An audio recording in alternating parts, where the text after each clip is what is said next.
Welcome to on day number 2 of Investing Mastery series. I hope you have watched day number 1 video about why investing and you're very clear about that. If not, just please go back, watch the day number 1 and then only come here because on day number 1 we cleared your why and why investing is something that you must do. It is not an option for you anymore. So in this video, we're going to discuss about the common mistakes that investors do which are very fatal. Because of this mistake, they are never able to grow their wealth. In fact, see, people do investing to grow their wealth. But if you do these mistakes, which I'm going to discuss in this video, wealth, you can even lose your wealth, you can destroy your wealth. So be very careful that you watch this video full and whatever I'm telling, you just note it down. And I would request because this is going to you're going to get a lot of value through this investing mastery series. So keep a note of everything what is being taught and do make the lot of value of that. So let's go, let's get into this very quickly. Common mistakes in investing. What are the common mistakes that investors make while investing? So the first mistake that investors usually make is investing without knowledge. Now this is something very dangerous, right? If you don't have knowledge about which is the right source, which is the right share, which is the right property, which is the right price, whether it is fairly valued, whether it is undervalued, whether it is overvalued, just don't jump onto investing. Usually we have seen that almost 90 to 95% of investing in India happens just because someone else said. If you agree with me, just type in yes in the chat box. And unfortunately, we have in recent times when I'm recording this video, we have seen some crimes where you know top national channel news channels anchor recommended some share, people bought it crazily, they lost money and then he got fined and all that. Same things happen in real estate investing as well. And please be very much clear about that throughout the series. When I say about investing, of course I'm going to cover the topic of asset allocation in the later part. But when I'm saying investing, I don't mean just stock market or just shares or just stocks. No, I'm going to talk about investing as a whole. That will give you the financial freedom, right? So investing without knowledge is something that you should not do. Like what can you do is, if you don't have knowledge about stock market, like which share to buy, which share not to buy, which is fairly valued, which is undervalued, if you don't know when to exit, when to enter, then rather than investing directly into the equity market, you can select a good mutual fund. Now you might say, Amit, I don't even know which is a good mutual fund. So you can take help of a good mutual fund distribution, a right invest financial planner. Now, some people over here argue with me that, Amit, when we go through the financial planners and mutual fund distributor, their commission is charged to us. Rather, it is better to invest direct. Now think about this, my direct. If you invest directly, can you generate the same return? In fact, my experience in my interaction with thousands of traders and thousands of investors and thousands of people in my life, I've noticed that just to say few percentage, like 2-3% a year, which mutual fund company gives it to the distributor, majority of the people have not been even able to compound the money. Forget about compounding the money. I have met so many people that, I'm sorry to use this word, they think they're too smart. They don't need help of any financial planner. They don't need help of any mutual fund distributor. They try to invest on their own. And I have seen in their portfolios that they are not even able to beat the inflation. So if you're not beating inflation, I covered that inflation topic in my last video, you are actually losing money. Trust me. You might feel like, okay, my what 10 lakh became 10 lakh 50,000. My money has grown up by 5%, but inflation has gone up by 8%. So actually, you have not earned anything. You only and only lost. Okay. So do investing with knowledge. Second biggest mistake that people do over here is investing based on random WhatsApp, telegrams, and news. I'm really sorry to say, but this is how a good chunk of investment happens in India. Again, I'm sorry to say this, but the mentality of the people is not right. If someone tells that, okay, this share is going to run, it might be a penny stock, company might be in loss, there are no profitability, company might be heavily debt ridden, and people are investing in that stock heavily just because somebody else told. So be aware about that. I would humbly request that you define, you design your own investing system, and I'm definitely going to help you to design your own investing system throughout this investing mastery series, right? So if you agree with me on the first 2 points, or if you've done like you're investing or trading, even let me say me trading over here, just you can type in me in the chat box, right? This is where Indian traders and investors do.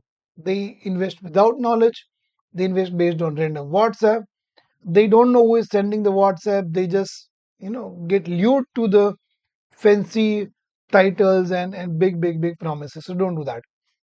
No asset allocation. This is a very deep topic, and we're going to cover that in great depth in the videos to come. But please understand this, guys. You cannot put all your money into one egg. You cannot put all your eggs into one basket.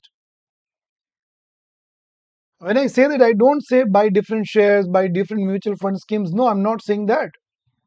I'm saying that you got to be allocating your funds, you got to be allocating your assets in a different non correlated assets. Non correlation is one of the very powerful fund of investing, in which again we're going to cover in the videos to come. What I'm trying to say over here is, if you're investing into direct equity, that is your source number one of investing. If you're buying equity mutual funds, they are correlated assets. So if markets crash, your equity portfolio will also crash, your mutual fund portfolio will also crash, and God forbid, if at that point of time you need your money, you will have to take out your money with a huge losses after the markets have crashed. So please understand this. While you're investing, you got to focus on non-correlated assets. Like, to give you an example, in the time of uncertainty, like when I'm recording this video in somewhere around June 2025, the Iran-Israel tension is going on. America has jumped into that war. So in that particular uncertainty, if the stock market crashes, if the equity market crashes, of course you understand and agree with me, the gold prices will go up. So that is what we can say inverse correlation. Still, that is not non-correlation. That is inverse correlation.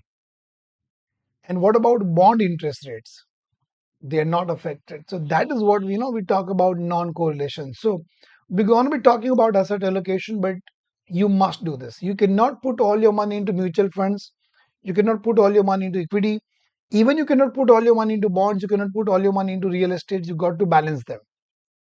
And the problem with Indian investors are, they are only looking at return. That, okay, my money will get double if I do this. My money will get double if I do this.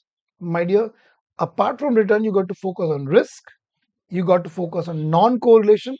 And that's where, the concept of asset allocation comes into the picture. And the final thing that is very much essential as far as this thing is concerned is, uh, you know, improper asset position sizing. How many times have you seen that somebody says that, okay, this share is going to go up, X share is going to go up. Somebody tells you that, ये share buy कर लो, this will just rocket. So all these points are getting covered. Number one, you're investing without knowledge. You are investing based on random WhatsApp, Telegram, and now what you're doing is you're putting whole of your money that you have, whole of your savings into one share, hoping that that will skyrocket, you will create wealth, and you will make money. Let me tell you, my dear, you will never, ever create wealth by putting all your money into one share. Even if it actually skyrockets, you got to manage your risk. If you agree with me, just type in agree in the chat box. I'll name some of the company. I know many of my friends, who invested crazy money somewhere around 2020s and all in Yash Bank and DHFL, because at that time Yash Bank and DHFL were in news.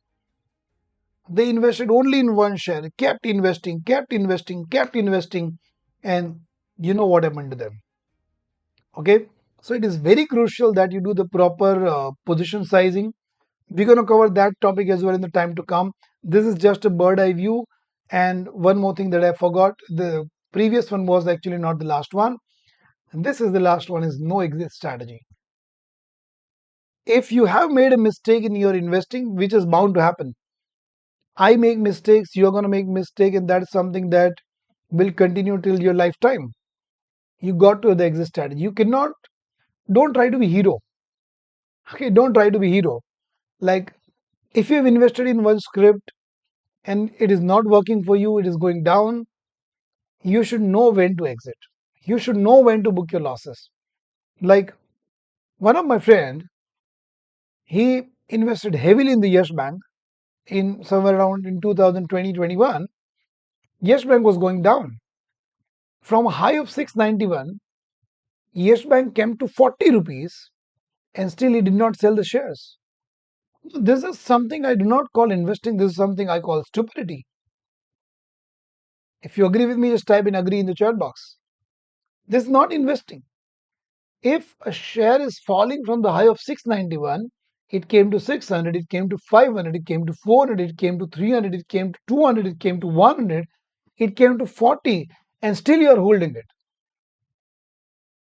In fact, after some point of time, if you lost good chunk of your investment, then majorly your heart just gets start pounding when you want to exit the position. You're not able to exit because the loss amount is so huge that you're not able to book it. Yes, if I'm telling right, you can type yes in the chat box. So this mistake is something that you should not do. If your entry strategy is clear, at the same point of time your exit strategy also needs to be very, very clear, right? So these are the common mistakes that investor make. Just write down in the comment box, what is your biggest learning from this video? What was your biggest learning from this particular video? I'm looking forward to your comments. I'm going to reply to your comments personally if I found something worthwhile replying. But anyways, I'm watching each and every comment of yours. Do keep commenting, do keep liking, and subscribe the channel. See you in the next video. Thanks so much.